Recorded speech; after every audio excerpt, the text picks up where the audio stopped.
کی دیواروں پر اللہ تبارک و تعالیٰ کے حضور ایک ایسی دعوت و تبلیغ کی عملی شکل ہے کہ انسان اس دنیا سے چلا بھی جاتا ہے تو دعوت و تبلیغ کا یہ سلسلہ جاری و ساری رہتا ہے۔ میں خطبات شاہد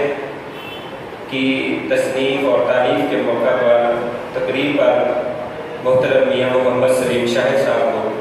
مبارکباد بھی پیش کروں گا اور اس کے ساتھ ساتھ اس بات کا اظہار بھی کرنا چاہتا ہوں کہ یہ کتاب حقیقت کے اندر کنتم خیر امت اخرجت للناس تأمرون بالمعروف وتنہون عن المنکر کی عکاس ہے، کیونکہ اللہ تبارک و تعالیٰ نے اس امت کو خیر امت کہا ہے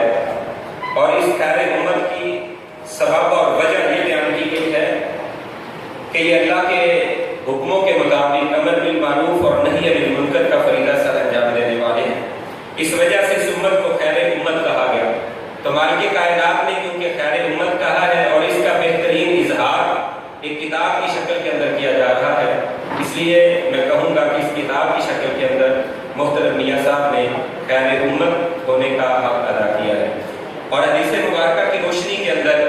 نبی کائنات رحمت عالم کونین کے تاجور جناب محمد رسول اللہ صلی اللہ علیہ وسلم کے فرمان کی روشنی میں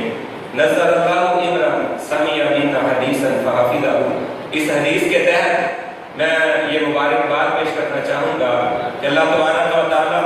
حضرت میاں صاحب کے اس عمل کی بنا پر ان کے چہرے کو تر و تازہ رکھے، کیونکہ نبی کائنات رحمت عالم جناب محمد رسول اللہ صلی اللہ علیہ وسلم کے فرمان عالی شان کو انہوں نے آگے پہنچانے کا ابلاغ کا یہ سلسلہ بھی شروع کیا ہے۔ یقیناً یہ قابل ستائش ہے۔ اللہ تبارک و تعالیٰ اس عمل کو